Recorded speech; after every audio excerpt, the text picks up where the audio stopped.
సామెతలు 14వ అధ్యాయం 30వ వచనాన్ని మనం చదివినట్లయితే, సాత్వికమైన మనసు శరీరమునకు జీవము, మత్సరము ఎముకలకు కుళ్ళు. హల్లెలూయా. మత్సరము అంటే అర్థం ఏందండి? అంటే అసూయ. దేవుడు ఇక్కడ మనతో శ్రేష్టంగా మాట్లాడుతూ ఉన్నాడు. సాత్వికమైన మనసు శరీరముకి ఏమిస్తుందంట? జీవమునిస్తుందంట. మత్సరము ఏమిస్తుందంట? ఎముకలు కుళ్ళిపోతాయంట. అసూయ. ఈ రోజున ప్రపంచంలో ఎక్కడ చూసినా ఏం జరుగుతూ ఉంది? అసూయ. ఏం జరుగుతూ ఉందమ్మా? అసూయతో ప్రపంచం ముందుకు పోతా ఉంది. ఒకడు ఎదుగుతే ఇంకొకడు ఒప్పుకుంటా ఉన్నాడా? ఒకరు బాగుపడితే ఇంకొకరు బాగుపడిలే మనవాడే కదా అని అనుకుంటా ఉన్నారా? లేదు కదా. ఎటు చూసినా నేటి ప్రపంచంలో అసూయ అనేది మన సర్వసాధారణంగా మనకు అలవాటు అయిపోయింది. మీకు ఒక చిన్న కథ చెప్పాలని నేను ఎంతగానో ఆశపడతా ఉన్నాను. అసూయ కలిగినటువంటి ఒక గ్రద్ద ఉందంట, ఒక గద్ద. అసూయ కలిగినటువంటి ఒక గద్ద. గద్ద ఎక్కడ ఎగురుతుంది? ఆకాశంలోకి, ఉన్నతమైన స్థలములో అది ఎగురుతూ ఉంటుంది. ఒక్కొక్కసారి విమానాలకు కూడా అది ఏం చేస్తూ ఉంటుంది? ఢీ కొడుతూ ఉంటుంది కదా. విమానాలకు ఢీ కొడుతూ ఉంటుంది. ఆకాశంలో ఎగరేటువంటి ఎన్నో వాటికి అది చాలా భయంకరమైన పక్షి.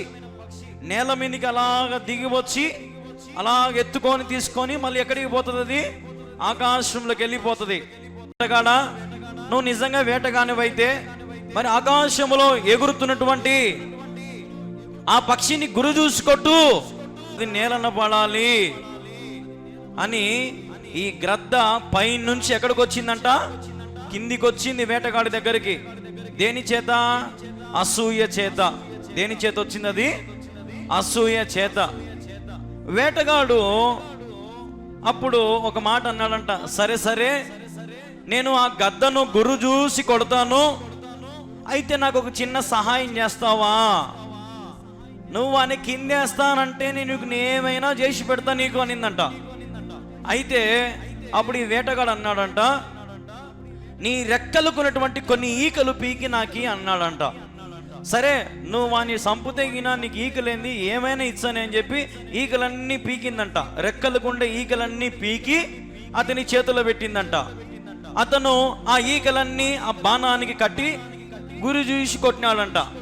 అది గురి తప్పిపోయింది. గురి తప్పిపోయింది. అబ్బా, జస్ట్లో మిస్ అయింది గద్ద. నువ్వు చెప్పినట్లు దానికే గురి చూసి కొట్టినా, కానీ పొరపాటున వేరే సైడ్ తగిలింది. ఈసారి ఖచ్చితంగా కొడతా, అయితే ఇంకా కొన్ని ఈకలు ఎక్కువ కావాలా? ఇంకా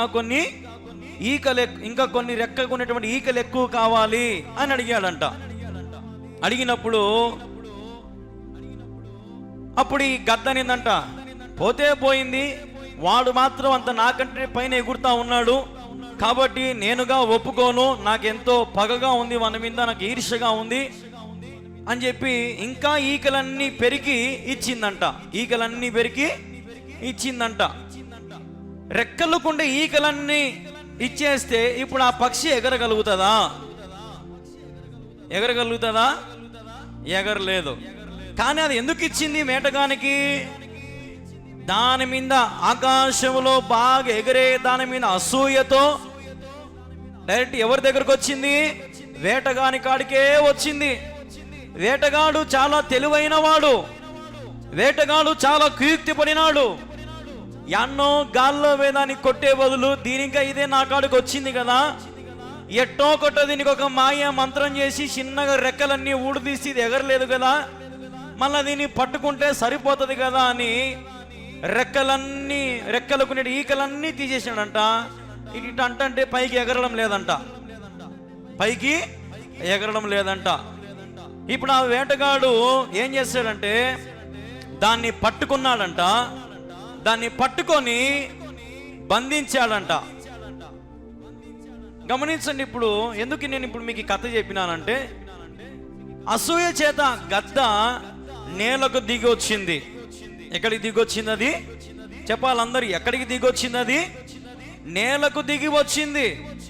ఆకాశంలో పైన బాగా ఎగిరేటువంటి గద్ద దానికంటే ఇంకా కొంచెం పైన ఎగిరే గద్దను చూసి అసూయపడి దాని మీద పగబడి ఎలాగైనా సరే దాన్ని చంపాలి లేదంటే దాన్ని వంచాలి అనే ఉద్దేశంతో ఈ గద్ద నేలకు దిగి వచ్చి వేటగానితో ఒప్పందం చేసుకొని చివరికి ఈ గద్దే ఆ వేటగాని చేతిలో బలి అయిపోయింది. ఈ రాత్రికాల సమయంలో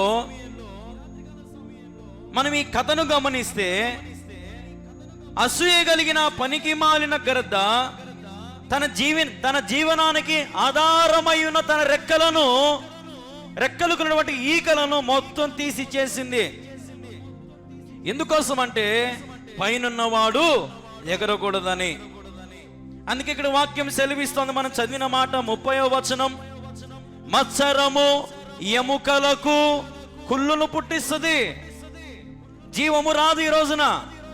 ఈ రోజున గమనించండి, ఎవరైతే ఇతరుల ఆశీర్వాదాన్ని, వారి బాగును, వారి ఎదుగుదలను, వారి అభివృద్ధిని చూచి ఓర్చుకోలేరో వారు లోపల అసూయ కలిగి ఉంటారు,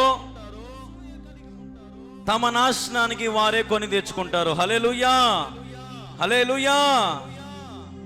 గమనించాల్సిన విషయం, ఈ రోజున మానవుడు మనం ఎందుకు ఎదగలేకపోతా ఉన్నామంటే, వాడు వాక్యం బాగా చెప్తా ఉన్నాడు, నేను చెప్పలేకుండా మన ఎట్టో కూడా దించాలా అని సేవకులలో కూడా అసూయ ఉంది.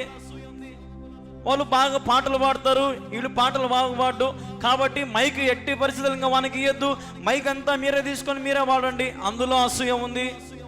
ఒకవేళ ఎవరన్నా మంచి ఉద్యోగం తెచ్చుకుంటే ఒరే వాడు విర్రబీగుతా ఉన్నాడు, వాని మీద ఏదో ఒకటి శాతపడో మందు పెట్టో గిందు పెట్టో అది చేసి ఇది చేసో వాడిని ఎట్టో కొట్ట పిచ్చోని చేయాలా, మెంటలోని చేయాలా, అదేంది మంచితనమా? అసూయే. ఈ రోజున ఒకడు ఎదుగుతా ఉంటే ఓర్చుకోలేనితనం, ఒకడు బాగుపడుతూ ఉంటే ఓర్చుకోలేనితనం. అందుకే ఈరోజు మన శరీరమునకు ఆధారమై ఉన్నటువంటి దేవుణ్ణి మనం పోగొట్టుకొని మన ఎముకలకు మనమే కుళ్ళు తెచ్చుకుంటా ఉన్నాం. మన జీవితాన్ని మన చేతురాల మనమే నాశనం చేసుకుంటా ఉన్నాం. ఎందుచేత అంటే అసూయ చేత. హల్లెలూయా. చూడండి ఒక మాట, మొదటి యోహాను 3వ అధ్యాయం, మొదటి యోహాను 3వ అధ్యాయం, 1 John chapter 3, మొదటి యోహాను 3వ అధ్యాయం 13వ వచనం చదవండి. సహోదరులారా, లోకము మిమ్మును ద్వేషించిన ఎడల ఆశ్చర్యపడకుడి. లోకం ఏం చేస్తుందంట? మనలను ద్వేషిస్తుందంట. గమనించాలా, లోకము పనేంది? ద్వేషించడం. దేవుని పనేంది? ప్రేమించడం. హల్లెలూయా. రెండు వ్యత్యాసాలు గమనించండి. ఈరోజు నువ్వు చచ్చి బతికిన దానివైతే, నువ్వు దేవుని నమ్ముకొని దేవుని గ్రంథాన్ని, పరిశుద్ధ గ్రంథాన్ని చేతపట్టుకొని నువ్వు మందిరానికి వెళుతూ పరిశుద్ధమైన బలలో చేవేస్తూ నువ్వు సజీవంగా దేవుణ్ణి ఆరాధిస్తూ ఆత్మతో సత్యముతో గణపరుస్తూ ఉన్నావంటే నువ్వు ఖచ్చితంగా లోకము మిమ్మల్ని ద్వేషించిన ఆశ్చర్యపడకూడదు. అంటే లోకములో ద్వేషం ఉంటుంది అంటే నువ్వు ఒకవేళ లోకములో ఉన్నావు అనుకో, నువ్వు దేవుని బిడ్డవు కాదని అర్థం. నువ్వు ప్రత్యేకించబడిన వాడిగా ఉండాలి. ఈ రోజున ఈ రాత్రి వాక్యం వింటున్న దేవుని బిడ్డలారా, గమనించిన ఒక మాట ప్రభు జ్ఞాపకం చేస్తా ఉన్నాడు. అదే దాంట్లోనే 12వ వచనం చదవండి. ఇప్పుడు 12వ వచనం, మొదటి యోహాను 3వ అధ్యాయం 12వ వచనం చదవండి. మనము కయ్యోని వంటి వారమై ఉండరాదు, వాడు దుష్టుని సంబంధి అయి తన సహోదరిని చంపెను. వాడతని ఎందుకు చంపెను? తన క్రియలు చెడ్డవనియు తన సహోదరుని క్రియలు నీతి గలవై ఉండెను గనుక. ఎందుకు చంపినాడంట? కయ్యోను క్రియల కంటే ఎవరి క్రియలు బాగున్నాయంట? తన తమ్ముడైనటువంటి హేబేలు క్రియలు బాగున్నాయని అసూయపడి తమ్ముణ్ణి చంపుకున్నటువంటి అన్నయ్య. అసూయ చేత ఈరోజు మన జీవితంలో మనం ఎన్నో నష్టాలకు మన పాత్రలు అవుతా ఉన్నాం. హల్లెలూయా, హల్లెలూయా, హల్లెలూయా. అసూయ ఎట్లా వస్తుందంటే, మనకంటే ఎవరికైనా మంచి పేరు వచ్చినా, ఎవరికన్నా ఘనత వచ్చినా, ఒకవేళ ఎవరైనా బలంగా సేవ చేస్తూ ఉన్నా, ఒకవేళ మంచి చీరలు కట్టినా, ఒకవేళ మంచి వస్త్రాలు కట్టినా, ఒకవేళ ఇంట్లో మంచి సామాన్లు అవి ఇవి కొనుక్కున్నా వెంటనే ఏమొస్తుందమ్మా? అబ్బా వాళ్ళు బాగుపడుతున్నారు, దేవుడు వాళ్ళని బాగా దీవించినాడు అని అంటావా? కదా. ఏం అన్యాయం చేసి సంపాదించినారో లే, యా నుంచి లెక్క సంపాదించుకున్నారో లే, అసూయ. కానీ మనస్పూర్వకంగా అసూయతతో కాక, మత్సరముతో కాక దీవిస్తా ఉన్నావా నువ్వు? ఒకరు ఎదుగుతా ఉంటే వారి ఎదుగుదలను బట్టి నీవు కూడా సంతోషపడతా ఉన్నావా?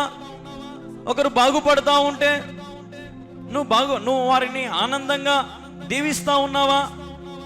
ఎక్కడుందండి అసలు ఈ కాలంలో? కదా.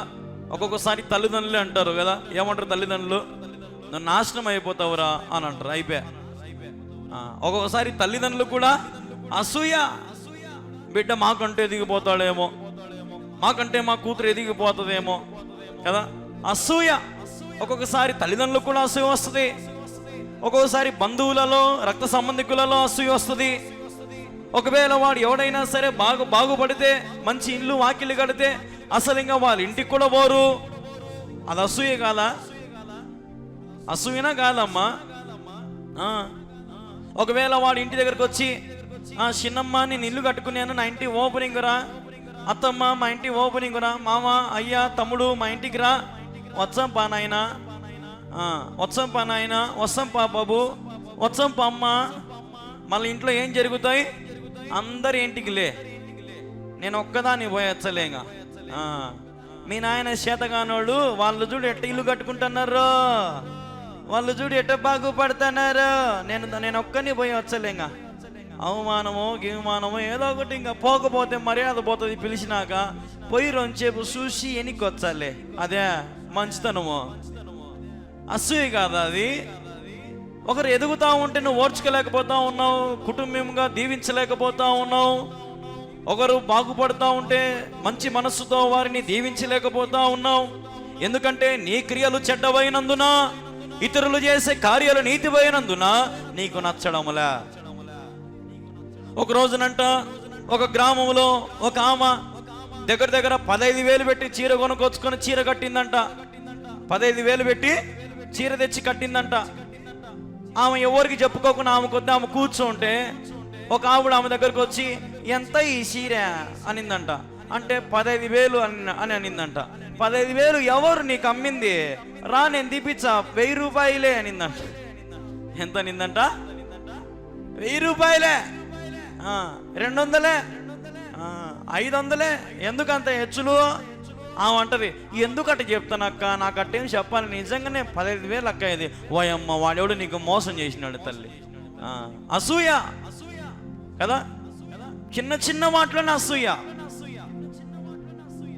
ఈ రోజున దేవుని సన్నిధిలో నువ్వు ఎంతమందిని మనస్పూర్వకంగా దీవించినావు? అసలు ఒకరి మీద నువ్వు అసూయపడ్డమేంది? నీ జీవితం మీద నువ్వు ఆధారం చేసుకుని చూడు. ఒక మాట ప్రభు జ్ఞాపకం చేస్తున్నాడు. Thank you lord. సామెతలు 14 చూడండి ఒకసారి. సామెతలు 14 తీసుకుంటున్నారా? సామెతలు 14:23. ఏ కష్టము చేసినను లాభమే కలుగును. మా బాగా గమనించండి. ఏ కష్టము చేసినా ఏమొస్తుందంట? మీకు లాభం వస్తుందంట. తర్వాత వట్టి మాటలు దేనికి కారణాలంట? లేమికి. అందుకంటారు కదా, రే పనికి రాని మాటలు మాట్లాడే బదులు ఏదైనా పని చూసుకోరా అనేది ఎందుకు? ఆ మాట పెద్దవాళ్ళు కష్టపడితే సంపాదించుకుంటావు, బాగుపడతారని అంటారు అన్నమాట. పెద్దోళ్ళు ఊరికినే సామెతలు రాయలే. ఇప్పుడు ఉదాహరణకి లైవ్లో తలారి భాస్కర్ గారు ఆయన కుట్టుకుంటా ఉన్నాడు కదా, కుట్టుకుంటూ లైవ్లో ఉన్నాడు ఆయన. గమనించండి ఒకసారి, గమనించి అందరు చూసినారా ఆయన్ని? గమనించినారా? గమనించండి ఒకసారి. ఆయన కష్టపడతా ఉన్నాడు. ఆయనకి ఇప్పుడు లాభం వస్తుందా రాదా? వస్తుందా రాదా? వస్తుంది. అదే ముసలమ్మ ముచ్చట్లు పెట్టుకొని వాళ్ళ కాడ వీళ్ళ కాడ అబద్ధ సాక్ష్యాలు చెప్పి, దొంగ మాటలు చెప్పి, కుళ్ళుకొని, అసూయపడి, పగలు పడి, పన్నాగలు పడి వాడు ఎదుగుతాడా? ఒక స్థితికి పోగలుగుతాడా? ఒక స్థాయిని తగలగలుగుతాడా? ఇప్పుడు ఈ గద్ద ఏం చేసింది? తన స్థాయిని మర్చిపోయి నేలకు వచ్చింది, తనకై తానే చచ్చిపోయింది.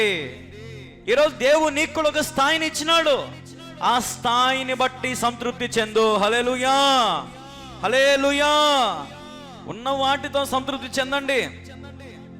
అది గంజి నీళ్ళైనా ఏదైనా సరే ప్రభువు ఇచ్చిన దాంతో సంతృప్తి చెందండి, ఆనందించండి. ప్రభువు ఇచ్చిన వాటితో తృప్తి పడండి.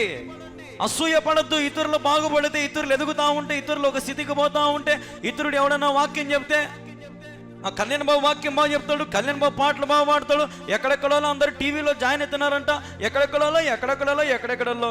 ఎందుకు అసూయ? ఎందుకు పగలు? నువ్వు రా, పాడు, స్తుతించు, ఆరాధించు, నువ్వు కూడా గణపరచు ప్రభువుని. ఇక్కడేమి అన్యాయమైన మాటలు, అతిక్రమ మాటలు ఏమి లేవు కదా. ఇక్కడ అనేకమైన విషయాలు దేవుడు మనతో మాట్లాడుతున్నాడు కదా.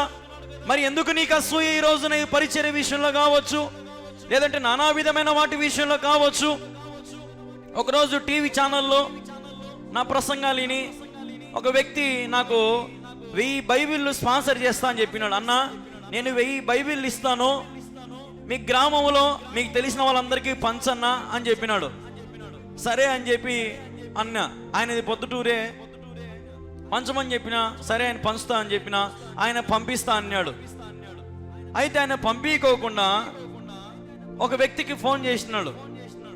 ఫోన్ చేసి ఎట్లా ఏం కథ, కళ్యాణ్ బాబు కాడికి 20 మందే పోతారు, ఏంటికి 1000 బైబిళ్ళు ఏంటికి, అవసరం లేదులే, ఆడ ఏడన్నా ఇద్దాము, ఆడ పెద్ద సవ్వ పెడదాము, గ్రాండ్గా పెడదాము, అందరికి బైబిళ్ళు వంచి పెడదాము, పేరు ఉంటుంది, అన్నీ బాగుంటాయి అని అసూయ పరుడు పుల్ల చెక్కినాడు అన్నమాట.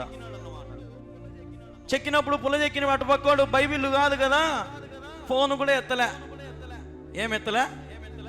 ఫోను కూడా ఎత్తలే. ఇంతవరకు ఊర్లో 1000 బైబిళ్ళు పంచిన సంగతి లేదు, సభ పెట్టిన సంగతి జరగల, బైబిళ్ళు వంచిన కథ జరగల. అసూయ చేత దేవుని కార్యక్రమాన్ని ఒక్కొక్కసారి కొంతమంది దుష్టులు వ్యతిరేకిస్తూ ఉంటారు. నేను అడిగినా, నేను ఇప్పుడు చెప్పే మాట టీవీలో చూసే వాళ్ళు గమనించండి, యూట్యూబ్లో కానీ చూసే ప్రతి ఒక్కరు, మీరు దేవుని సేవకు ఏదైనా ఇవ్వాలి అని మీరు అనుకుంటే దేవునికి ఇచ్చేయండి. వాళ్ళకు ఫోన్లు కొట్టి, వీళ్ళకు ఫోన్లు కొట్టి, ఏదో డబ్బులు పంపించినాక ఆ పని చేయలేదే, మేము డబ్బులు ఇచ్చినాం కదా, అది చేయలేదు, అవన్నీ మీకు అవసరంలా. సేవకునికి తెలుసు ఎక్కడ ఏది వాడాలో, ఎక్కడ దేని ఖర్చు పెట్టాలో. ఈరోజున సంఘాలలో ఒక సేవకునిగా నేను చెప్తున్న మాట ఇది. నువ్వు దేవుని సేవకునికి కాదు ఇచ్చేది, దేవునికి ఇస్తా ఉన్నావు. ఇచ్చి చేతులు దులుపుకొని ఎనిక్కిపో, అదే నీకు ఆశీర్వాదం. లెక్కలు అడగద్దు. మేము ఇచ్చిన డబ్బులు ఏం చేసినావు పాస్టర్ అయ్యా, ఎంత పని జరిగింది, ఏం కథ, అవన్నీ అవసరంలే.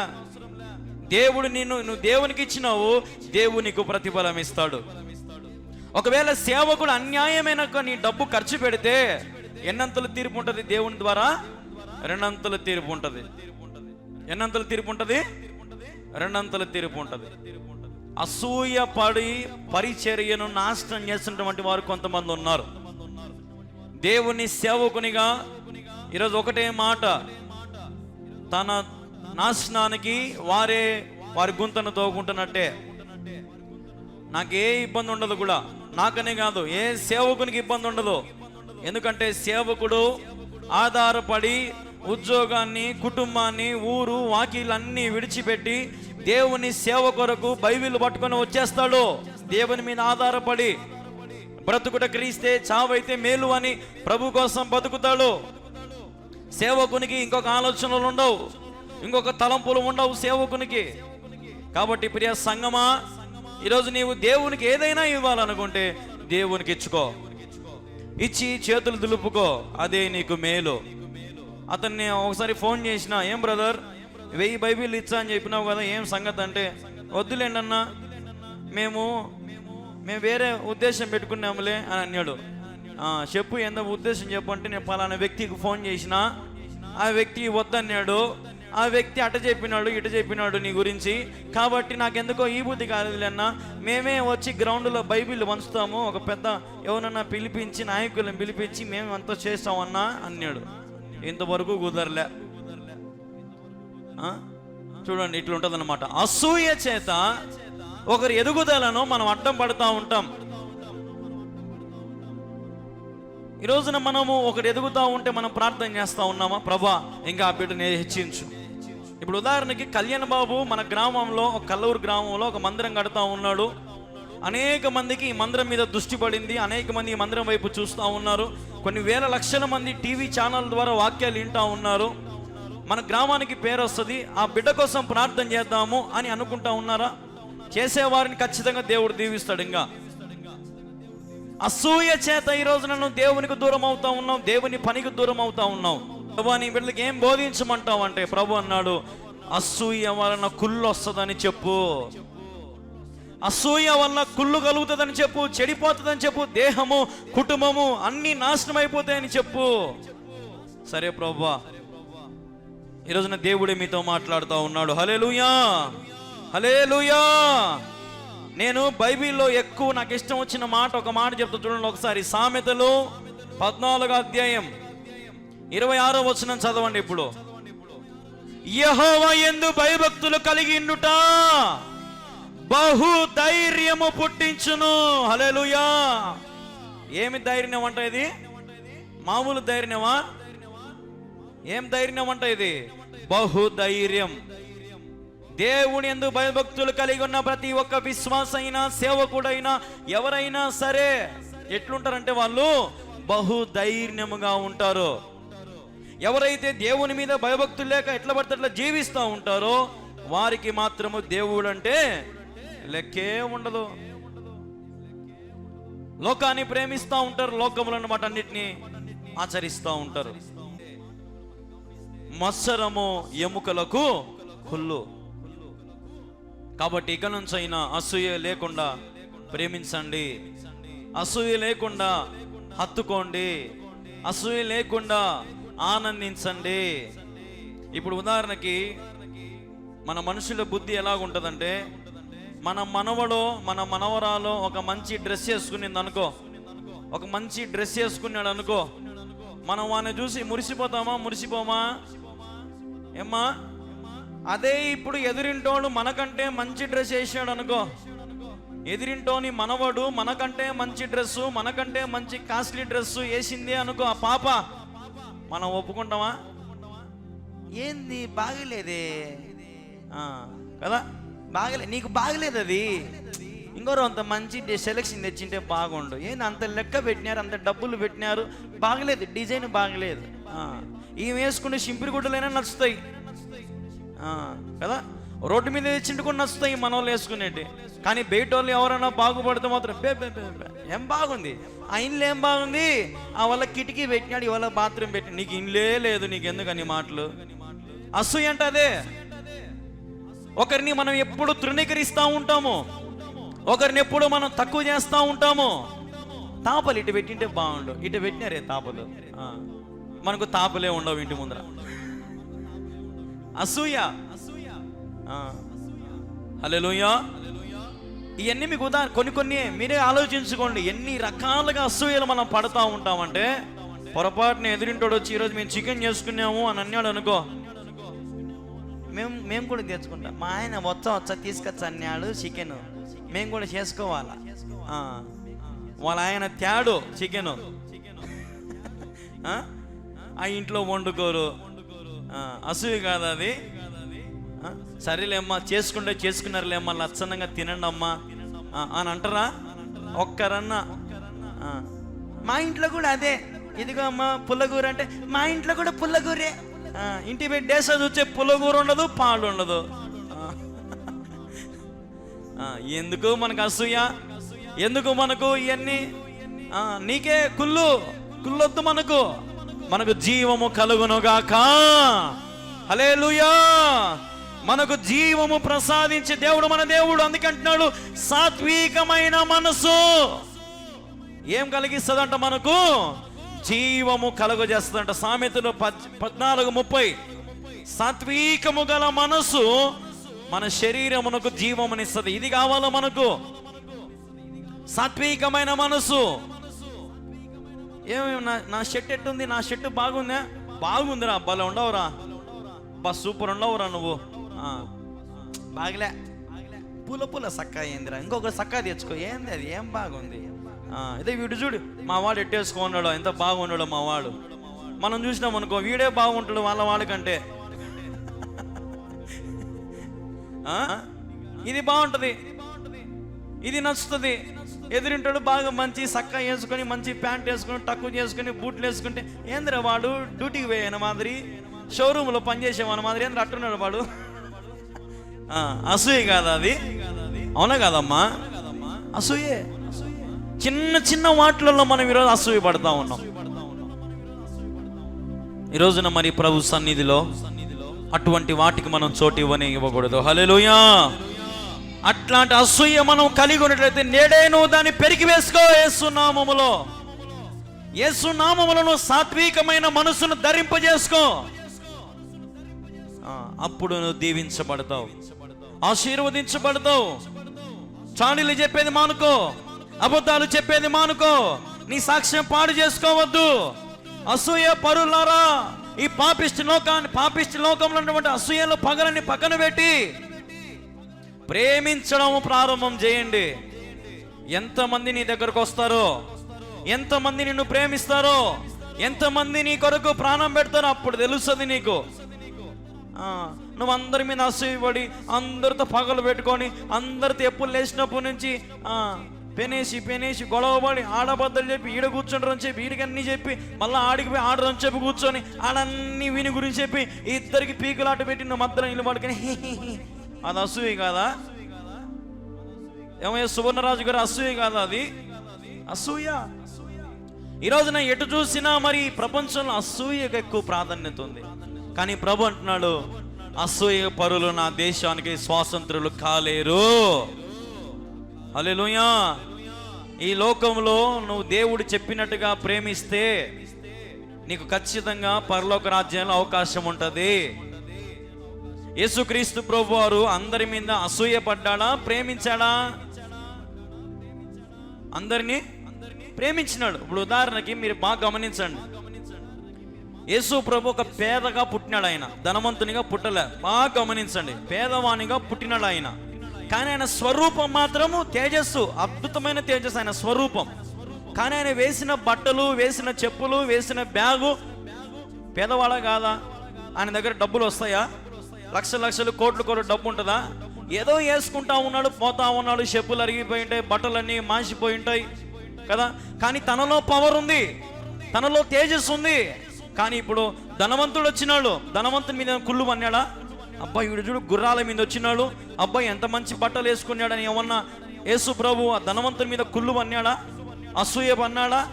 పోనీ ఇంకెవరి మీద అన్నా సరే బైబిల్లో ఎక్కడైనా సరే దేవుడు మనుషులను చూసి అసూయ పన్నట్టు చరిత్రలో ఉన్నదా? మరి నువ్వు దేవుని బిడ్డ అంటావు, నీకెందుకు అసూయ? నువ్వు దేవుని కుమారుని కుమార్తె అంటావు, నీకెందుకు పగలు అసూయలు? నాకు తెలియక అడుగుతా ఉన్నా. బల్ల తీసుకుంటావు, ప్రభు సన్నిధిలో ప్రార్థన చేస్తావు, ఉపవాస కూటాలలో ఉంటావు, ఉదయాన్నే లేచి ప్రార్థన చేస్తావు, కుటుంబం ప్రార్థన చేసుకుంటావు, మళ్ళీ ఏటికి నీకు అసూయ ఎందుకు? మనసారా దీవించలేవా? మనసారా ఆశీర్వదించలేవా? ఒకరు ఎదుగుతా ఉంటే ఎదగనీలే, మనం ఏదైనా చేతన మనం కూడా సపోర్ట్ చేద్దాము, మనం కూడా అందిద్దాము, మనవాడే కదా, మన బిడ్డే కదా అని అనుకుంటే గుణం ఎప్పుడు వస్తుంది మీకు? రాదు. ఎందుకు రాదు? అసూయకు కారణాలు ఎవరంటే, అసూయకు మెయిన్ కారణం ఎవరంటే అపవాది అయిన సైతాను. ఎవరమ్మా అపవాది? అపవాది ఎవరు? మనల్ని ఊరికి నిలబడినిచ్చాడు వాడు, మనల్ని అసలు ఎన్ని ముప్పు తిప్పలు పెడతాడు వాడు, ఎన్ని ఆలోచనలు తెప్పిస్తాడు వాడు, ఎన్ని రకాలుగా మనకు ఈ రోజున మనకున్న దాంతో మనం తృప్తిగా ఉందామని మనం అనుకుంటాం. కానీ పొద్దున్న లేచేయాలకల్లా వాడు ఏదో ఒకటి ఆలోచన తెచ్చి పెట్టింటాడు మనకు. వచ్చే వారం అన్నా వచ్చే నెలన్నా అదే వాళ్ళ ఇంట్లో అది కొన్నారబ్బా, మనం కూడా అది ఎట్ట కూడా కొనగల, ఎట్ట కొందామే, ఏదో ఒకటి చేద్దాంగా, కాయో కష్టమో నష్టమో రాత్రి పగుళ్ళు పనికి పోయినా సరే ఏమే రాళ్ళు మొయ్యాల మోచ్చవా, ఎందుకు మొయ్యాను మోచ్చా, నాకు వచ్చే వారం కల్లా నాకు టీవీ కావాలా. వారం అంతా కష్టపడి రాళ్ళు మోసి మోసి మోసి నడుమిటి వంగిపోయింది, ఇంటికాడ టీవీ చూద్దామంటే ఇప్పుడు మెడట పైకి రాలే. వారం అంతా కష్టపడి నడుము అంతా వంగిపోయింది. టీవీ తెచ్చి బిగించారు మొత్తానికి ఏమో, కానీ టీవీ ఆన్ చేస్తే సూర్యునికి మెడలు రావడంలే, మెడలు ఏమైనాయి వంగిపోయింది నడుము అంతా మోసి మోసి మోసి మోసి. హల్లెలూయా హల్లెలూయా. నేను చెప్పింది వాస్తవం. ఇప్పుడు ఈ గద్ద ఎట్టయితే రెక్కకులని ఈకలన్నీ తీసి ఇచ్చేసిందో అట్ట మనం కూడా అసూయ వలన మన జీవితంలో అన్నీ కూడా మనం ఇచ్చేస్తాం. చూడండి, కొంతమంది వ్యాపారం చేసేటువంటి వ్యాపార వ్యక్తులు ఏం చేస్తారంటే, ఇప్పుడు సపోజు ఒక టీ అంగడిని మనం తీసుకుందాం, ఒక టీ అంగడి వ్యక్తిని మనం తీసుకుందాం. దాని ఎదురుగా ఇంకొక అతను టీ షాప్ పెట్టినాడు. ఇద్దరు టీ అంగళ్ళు ఉన్నాయి, ఇద్దరు సంతోషంగా చేసుకుంటారా? ఇద్దరు చేసుకుంటారా? ఒరే నీది టీ అంగడే కదా, నువ్వు బాగా చేసుకోరా, నా కాడికి వచ్చి నేను చేసుకుంటా, నీకు నువ్వు చేసుకోరా అని అంటారా? మధ్యలో ఒకడు వచ్చాడు బండి వేసుకొని, ఎవడు? టీ పొడి అమ్ముకునేటోడు. ఎవడు? టీ పొడి అమ్ముకునేటోడు. ఏం చేస్తాడు మనతో? నీ దగ్గర ఉండే స్టాక్ అంతా నేను కొనుక్కుంటా, వానికి నాకు. స్టార్ట్ అయిందే లేదా వ్యాపారము? నీ దగ్గర ఉండే టీ పొడి అంతా బ్రూ పొడి అంతా నేనే కొనుక్కుంటాగా, ఎదుటోనికి ఇచ్చినావంటే ఇంక నీ కాడ నేను తీసుకోను, ఇంకా చెప్తాను చూడు. అప్పుడు వీడు ఏం చేస్తాడు? టీ ఆకోడు మొత్తం వీనికే ఇచ్చిపోతాడు. ఆ ఉత్తలోడేమో ఇంకొకను చూసుకొని ఎట్టగొట్టవాడు వ్యాపారము ఘనంగా సంపాదించుకొని ఆ బిల్డింగ్ అంతా కొనేస్తాడు, ఆ బిల్డింగ్ అంతా కొనేస్తాడు వాడు. ఈ టీయోడు మాత్రం ఏం కొంటున్నాడు? ఉత్త టీ పొడే. ఏం కొనుక్కుంటాడు వీడు? బతుకంతా టీ పొడి బ్రూ పొడి కొనుక్కొని అన్ని రూములు నింపుకుంటా ఉన్నాడు వాని మీద పగతో. రోజు దీన్ని తీర్చాడంట. డబ్బులు ఎంత వచ్చింది పోతే టీ తాగని, కానీ వచ్చిన డబ్బులంతా వాడు పొద్దున్నే వచ్చి టీ పొడి తీసుకొని పోతాడంట. ఇంకేం సంపాదించుకుంటాడు వీడు? ఇది అసూయే కాదా? ఇది అసూయే కాదా? అసూయే. కానీ అటువల్ల ఉన్నటువంటి వ్యక్తి అంచెలంచెలుగా అభివృద్ధి చెందుతా ఉన్నాడు, నైపుణ్యంగా టీ చేస్తూ ఉన్నాడు. ఎవరిని వచ్చి స్ట్రాంగ్ టీ అంటే స్ట్రాంగ్గా చేసిస్తూ ఉన్నాడు, లైట్ అంటే లైట్గా చేసిస్తూ ఉన్నాడు, అద్భుతంగా చేస్తూ ఉన్నాడు. టీ షాప్ అంతా నీట్గా మెయింటైన్ చేస్తూ ఉన్నాడు.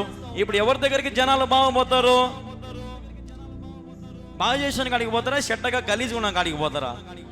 ఇప్పుడు వీని షాపులోకి పోతే వీని కాడ ఏం వాసన వస్తుంది? అంతా టీ పొడి వాసనే. రూమ్ నిండుతా ఏం వాసన వస్తుంది దీని కాడ? టీ పొడి వాసనే, అంత బ్రూ పొడి వాసన. ఒక్కని గుచ్చబుద్ధి కావడంలే ఆ వాసనకి. కానీ లాభం పొందిందేమో అటుపక్క ఉన్నటువంటి టీ అయినా, ఇటుపక్క ఉన్న వ్యక్తి మాత్రము వాని మీద కసిపడి, వాని మీద అసూయపడి, పగబడి తన చేతులారా తనే తన జీవితాన్ని పాడు చేసుకున్నాడు. కొద్ది రోజుల తర్వాత వ్యాపారం జరగలేదని దివాలా తీసేసినాడు. ఇప్పుడు అతని దగ్గర ఏముంది? టీ పొడి ఉంది. ఆ టీ పొడి అంతా కూడా ఎదుటోని దగ్గర తీసుకుపోయి అమ్మేసినాడంట. ఎంతకు? హాఫ్ రేటుకు. ఎంతకు? 100 రూపాయలు అయితే 50 రూపాయలకే మనకి ఇచ్చేసి నోరు మూసుకొని వెళ్ళిపోయినాడట ఆ వీధులేసి. ఇప్పుడు ఎవరిది తప్పంటారు? ఎవరి కష్టం వల్ల ఆధారపడి చేసుకుని ఉంటే బాగుండేదేమో. ఇద్దరు ఎదిగేటోళ్ళు బాగా సమానంగా, లేదంటే ఒకడు పైకి ఒకడు ఎదిగేటోళ్ళు. కానీ ఎప్పుడైతే అతని మీద ఈర్ష్య అసూయ కలిగిందో తనకై తానే పతనం అయిపోయినాడు, ఆస్తి నమ్ముకున్నాడు, లాస్ట్కి దివాలా తీసేసినాడు. ఈ వ్యక్తి మాత్రం అంచెలంచెలు ఎదిగిపోయి ఉన్నత స్థితిలో ఉన్నాడు. ఒకరి మీద అసూయ పడితే నీకే నష్టం, నీకే ఇబ్బంది, నీకే ముప్పు అవుతుంది. జాగ్రత్త. ఒకరోజు ఒక ఊరిలో ఒక కుటుంబం ఒక చిన్న వాటి కొరకు, ఏదో ఒక చిన్న తగాదా కొరకు గొడవపడి, అన్నదమ్ములు ఇద్దరు గొడవపడి పోలీసు వాళ్ళని పిలిపించుకున్నారంట. ఏంద్రా మీ గొడవ చెప్పండిరా. మన వాళ్ళు పోలీసు వాళ్ళతో తిట్టించుకుంటారు కదా, అది వాళ్ళ ఇష్టం. ఇంటికాడ ఎవరన్నా ఏదైనా అంటే ఒప్పుకోరు, కానీ పోలీసులు వచ్చి ఏరా చా ఏది పోయి అది పోయి అన్నారు అనుకో, sir sir sir sir sir అప్పుడు ఎక్కలేని భయం. అప్పుడు ఆ ఇద్దరు కుటుంబంలో అన్నారంట, సార్ మా ఇద్దరికి గొడవ అయింది సార్, ఏమైనా కానీ సార్ తగ్గేదే లేదు సార్, ఇంకా కోర్టుకు పోదాం జైలుకి పోదాం ఏమైనా సార్, ఇంకా వాడు మా మీదకి అట్ట చేసాం సార్, మేము మన మీదకి అట్ట చేస్తాం సార్, ఏమైనా సార్ అది సార్ ఇది సార్ అన్నాడంట. అట్ట తిరిగి కోర్టు కేసు, ఇప్పుడు కేసు ఎవడైతే పెడతాడో వాని మీదనే అంత డబ్బులంతా తీసుకుంటుంది అనమాట, ఫీజులు. ఇటు కేసు పెట్టినాడు కదా, ఆస్తి అమ్ముకున్నాడంట, ఫీజు కట్టానే ఉన్నాడంట, కేసు మాత్రం గెలచడం లేదంట. ఈ వల్ల ఈ వ్యక్తి మాత్రం పైకి అయిపోతా ఉన్నాడు, పెరిగిపోతా ఉన్నాడు. ఎందుకు ఇతని మీద ఏ తప్పు లేదు, తప్పంతా ఇతనికే ఉంది. అందుకు ఇతను మొత్తం పెట్టుబడి పెడతా ఉన్నాడు, తప్పు మాత్రం ఈయన మీదే కనపడతా ఉంది. అటుపక్క లాయర్ అంతా ఇతని మీదకి చెప్తా ఉన్నాడు. లాస్ట్కి ఏం జరిగిందంటే కథ ముగింపుకు కేసు అంతా ఇతని మీదే పడింది, ఇతన్ని జైల్లో వేయమని చెప్పినారు. ఇప్పుడు తను బయటికి రావడానికి కూడా తన దగ్గర డబ్బు లేదు, పోయి జైల్లో పడినాడు. దేనివల్ల? ఒక చిన్న గొడవ వల్ల. వాడు నన్ను అంటాడా, నేను వాడు అనలేనా, నా శక్తి ఏందో చూపిస్తా, నా పవర్ ఏందో చూపిస్తా, నా బలం ఏందో చూపిస్తా, నేను ఎవరి వంశం అనుకున్నాం, నా కథేమనుకున్నాం అని అన్నాడు. పక్క బోల్తా అన్నాడు. వాడేమో ఎదిగిపోతా ఉన్నాడు, వీడు మాత్రం జైల్లో ఊసల్లెక్క పెట్టుకుంటా ఉన్నాడు. ఇది అసూయ కాదా? నువ్వు అసూయ చేత నీ జీవితాన్ని చేతులారా పాడు చేసుకుంటా ఉన్నావు. ఇక నుంచి అయినా సరే కష్టపడు, ప్రభు అడుగు, ప్రభువా నాకు నువ్వు సహాయం చెయ్యి, నేను ఎదగాలని ఆశపడుతున్నాను, ఈ లోకంలో నేను నీ యందు భయభక్తులు కలిగి ఉంటాను, నాకు బహుధైర్యమును పుట్టించు ప్రభువా, నాకు నీవే సహాయం చెయ్యి, నన్ను ఆ ఉన్నతమైన గద్దలాగా నన్ను ఇంకా పైకి ఎగిరింప చెయ్యి ప్రభువా అన్ను అడిగితే ప్రభు నిన్ను ఉన్నత శిఖరం మీద ఆయన ఎగిరింపజేస్తాడు. మన దేవుడు ఎంతైనా నమ్మదగిన వాడు. అడగగానే మన అక్కర్లన్నీ తీర్చేవాడు, అవసరతలు తీర్చేవాడు. నువ్వు అడగగానే ఏదైనా సరే ప్రభునికి ఇవ్వడానికి ఎంతగానో సిద్ధం. గూగుల్ మీట్లో, యూట్యూబ్లో, టీవీ ఛానల్లో వీక్షిస్తున్నటువంటి ప్రతి ఒక్కరు కూడా గమనించుకొని చెడ్డవైన క్రియలు చేయకుండా, చెడ్డవైన తలంపులు, చెడ్డవైనటువంటి అసూయలు, పగలిటువంటి జోలికి మనం వెళ్లకుండా సత్క్రియలు చేస్తూ, మంచి కార్యాలు చేస్తూ, దేవుడు చెప్పినట్టుగా అడుగుజాడలో మనం నడుచుకుంటూ మనం ముందుకు వెళితే మన కుటుంబాన్ని దేవుడు ఖచ్చితంగా వర్ధిల్లింపజేస్తాడు, దీవింపజేస్తాడు, ఆశీర్వదింపజేస్తాడు. ఒకటే మాట చివరిగా, ఒకరు ఎదుగుతా ఉంటే వారు ఎదగని, ఒకరు బాగుపడతా ఉంటే బాగుపడని, నీకు కూడా సమయం వస్తుంది. అంతేగాని ఈర్ష్యలతో, అసూయలతో, పగలతో వారితో పోటీకి పోతే నీకే నష్టము. ప్రార్థన చేయి, సమయం వచ్చినప్పుడు దేవుడు నిన్ను కూడా హెచ్చిస్తాడు. నువ్వు అనుకుంటా ఉన్నావు కదా, అదో ఆ వ్యక్తి కంటే నేను ఎదగాల ప్రభు అని అట్లా ప్రార్థన చేయి, దేవుడు ఖచ్చితంగా నీ ఉన్నత స్థితికి తీసుకెళ్తాడు. అయితే ఎప్పుడు కూడా ఒకరితో పోలిక పెట్టి ప్రార్థన చేయొద్దు. ఎప్పుడు కూడా ఒకరితో పోలిక పెట్టుకొని ఒకరి మీద ఏదో చెప్పి ప్రార్థన చేయొద్దు. ప్రభా వాడు మాకంటే ఎదిగిపోతా ఉన్నాడు ప్రభా, వానికి యాక్సిడెంట్ కాళ్ళు చేతులు ఇరిగి ఇంటికాడ వడాల ప్రభా అంటే నీ కాళ్ళే ఎంచుతాడు దేవుడు. కాబట్టి చాలా జాగ్రత్తగా మనం ప్రార్థన చేయాలి. ఈ మాటలు వింటున్నటువంటి వారు ఎక్కడెక్కడి నుంచి, ఏ ప్రాంతాల నుంచి వింటా ఉన్నారో చాలా జాగ్రత్తగా ఒక సేవకునిగా చెప్తున్న మాట, మీ తమ్మునిగా, మీ అన్నగా, మీ ఆత్మీయమైన తండ్రిగా చెప్తున్న మాట ఒకటే, నిన్ను వలె నీ పొరుగు వారిని ప్రేమించు. దేవుడు మనకు అదే నేర్పించినాడు. అసూయ అస్సలు మన జీవితంలో ఉండకుండా దాన్ని పెరిగి పారేసేయండి. ఒకడు ఎదుగుతా ఉంటే వాడిని ఎదగనివ్వండి. ఒకడు ఏదైనా మంచి వస్త్రాలు కట్టుకుంటే కట్టుకొనియండి. ఒకడు ఏదైనా మంచి ఆలోచన, మంచి తలంపులతో ఒక స్థితిలో ఉన్నాడంటే ఉండనివ్వండి. మన స్థితిలో కూడా దేవుడు ఒకనొక సమయంలో హెచ్చిస్తాడు. ఒకవేళ హెచ్చించకపోయినా ఆ జీవితంతో సంతృప్తి చెందు. దేవుని యొక్క పరలోక రాజ్యంలో ఘనమైన బిడ్డగా, ఉన్నతమైన సింహాసనం మీద దేవుడు నిన్ను కూర్చోబెట్టుకుంటాడు. దానికోసం అసూయపడు. ఈ లోకంలో మీద అందరి మీద కాదు అసూయపడాల్సింది. ఎట్లయినా సరే నా దేవుని సింహాసనం మీద నేను కూర్చోవాలని దాని మీద అసూయపడి రాత్రి పగలు కష్టపడు దానికోసం. అది కానీ ఏంటంటే డొక్కు దాంట్లో మీద అసూయ పెట్టుకొని ఏంది జీవితాన్ని అంతా పాడు చేసుకుంటావు ఎందుకు? ఊరికే ఆలోచన చేసుకొని మంచి నిర్ణయాన్ని తీసుకో, మంచి తలంపులు తీసుకో. దేవుడు మిమ్మల్ని దీవించును గాక. ప్రార్థన చేసుకుందాం. ప్రార్థన. సకల ఆశీర్వాదాలకు కారణభూతుడగు తండ్రి నీకు స్తోత్రం.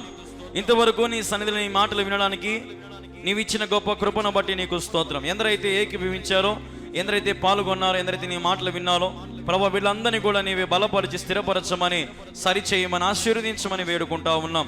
ప్రభా మేము కూడా అసూయ పరుల వలె మేము ఉండకుండా ప్రేమ కలిగి, ఐక్యత కలిగి, సహవాసం కలిగి ప్రభా మేము కూడా ప్రభా నీ సన్నిధిలో బలపడడానికి సహాయం చేయండి. మాకు బహు ధైర్యమును పుట్టించండి. మీ యందు భయభక్తులు కలిగి మేము ఉండడానికి సహాయము చేయమని వేడుకుంటూ ప్రభా ఎందరైతే మరి లైవ్ వీక్షించిన ప్రతి ఒక్కరి మీద నీ కృప ఉంచమని వేడుకుంటూ ప్రభా మమ్మల్ని మేము తగ్గించుకుంటూ మీ నామాన్ని గణపరుస్తూ ప్రభా అతి శ్రేష్టమైన యేసుక్రీస్తు నామములో ప్రార్థించి స్తుతించి అడిగి వేడుకుంటా ఉన్నాము తండ్రి. ఆమేన్, ఆమేన్, ఆమేన్.